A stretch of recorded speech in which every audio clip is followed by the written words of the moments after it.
Okay, so here's the FRQ number 2. On this one, we're talking about a car traveling on a straight road for 24 seconds, right, from time equals 0 to time equals 24. The car's velocity in meters per second, they're giving me some units here, velocity is in meters per second, is modeled by the piecewise linear function defined by the graph shown. So I'm given a graph over here. It's piecewise because there's these different pieces. It's linear because all the pieces are lines, right? There's no curves in any of those. And another thing to really focus on here is I'm given the velocity, right? This graph over here is the velocity, which, remember, that is basically, this is the derivative of the position function is what I'm given. I'm not given the position, I'm given the velocity. All right, so let's start with this. For each of v prime of 4 and v prime of 20, find the value or explain why it does not exist. Indicate units of measure. So let's start with v prime of 4. Remember, this is a little bit confusing. What is v prime of 4? Well, the thing I'm given here is v, right? This is a graph of v.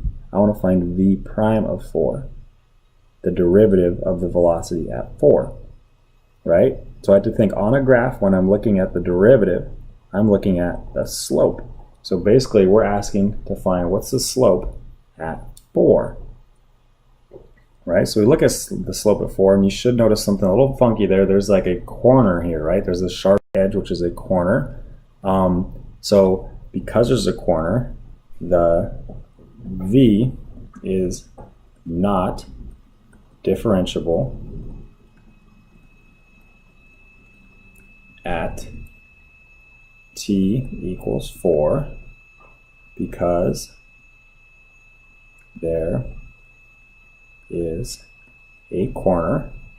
And to really make sure you get the points on this, you should explain that the slope on the left does not equal the slope on the right, so like the limit of the limit definition would not work on there for this because the slopes are different. You would get a does not exist limit. Okay, so let's find v prime of 20, right? I want to find v prime of 20. This is kind of a trick question because a lot of people are going to look right here at this point and be like, oh, v prime of 20 is 16, right? It's hard, it's easy to look there, but really v prime of 20 is the t value. We're looking here and we're trying to figure out, well, what's the slope there?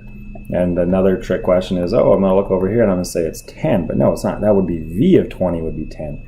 We want to know v prime of 20, which is what is the slope of v when t equals 20. What's the slope at this point? Well, you can't just tell by just looking at it. You got to do a little slope triangle here, right?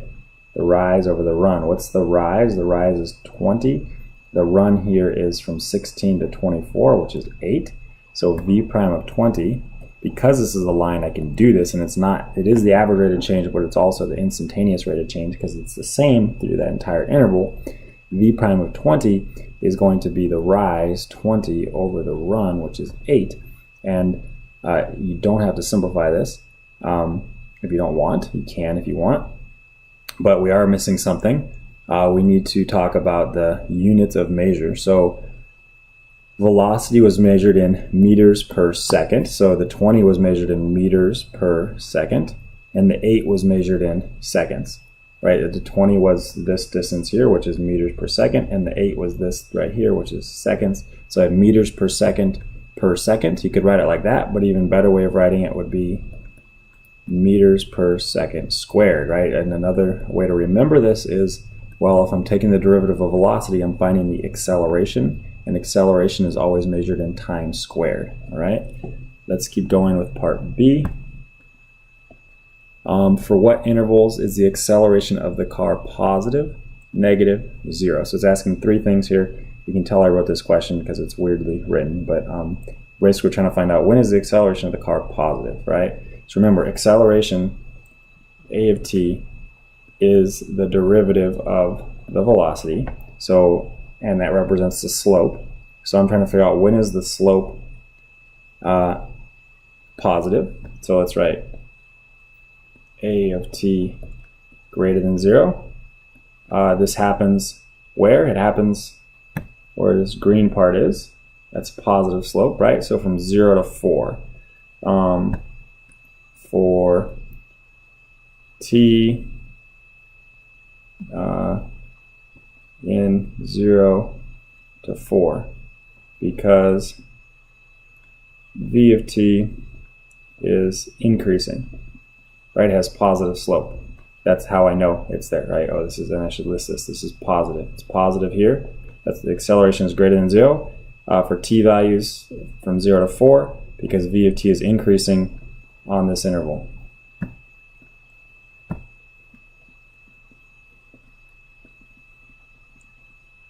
Over this interval, on this interval. Okay, when is it negative? Let's go back up to our graph. This is another way of saying negative is a of t will be less than 0. Right, remember, acceleration is the derivative of velocity. Derivatives tell the slope. So we're looking at when is the slope negative? That's here. So we're going to say for t in the interval 16 to 24, and why? Because v of t is decreasing over this interval, right? And then lastly, when is it 0? That's when does a of t equal 0?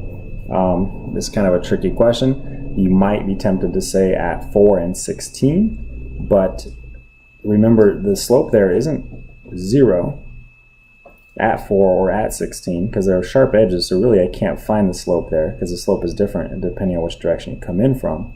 But there is all that time in between where the velocity remains constant, right? Look at how the velocity over that interval is just the same, right? So there is that interval from 4 to 16 where v of t is constant, meaning it's not changing, right? It's not changing, which means that the acceleration is 0, right? Because the velocity is not changing. So from 4 to 16, the velocity is constant, which means the acceleration is 0 on that interval. All right, let's keep going. Let's do part C. For what intervals is the car slowing down? Explain how you know. Remember, slowing down means that the acceleration and velocity have different signs.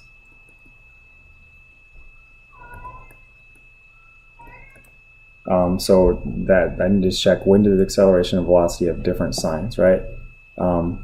Now,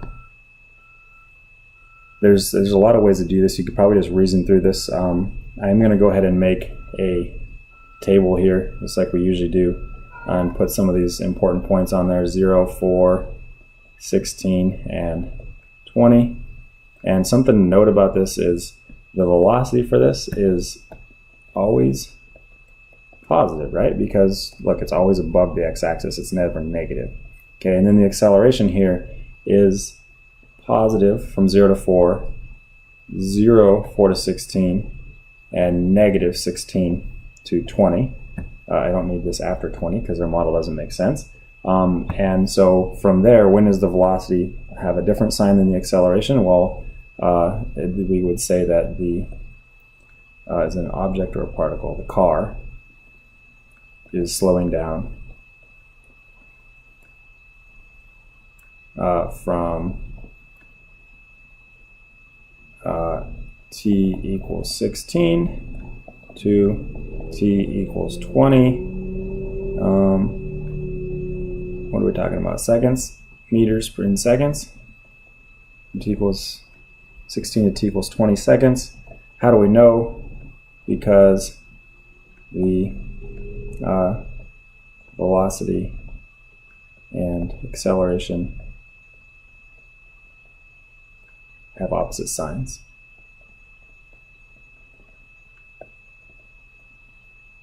All right, that's that for that. And then part D is, let me go and do part D over here so I can still see the question. Let a of t be the car's acceleration at time t in meters per second per second. For time 0, or between t and 24, 0 and 24, when t is between 0 and 24, write a piecewise defined function for a of t. So I need to write a piecewise function for a of t. A of t equals, it's going to be a piecewise thing, so it's going to look, it's going to have this. And we're going to write the a of t values here, and we're going to write the t values here. Right? And we kind of did a lot of the work already necessary for this, but we do need to find some specific values. So let's start with something we know, right? We know that the acceleration is 0 at some point in there, right? So we just have to think like, well, for what values was the acceleration 0? Well, it was when t was between 4 and 16, the acceleration was 0. We also found out at some point that the velocity over here, right, from this guy, the velocity at 20 was 20 over 8. And it turns out that it will be 20 over 8 that entire interval, right, because it's a line, it has the same slope. And so that was from 16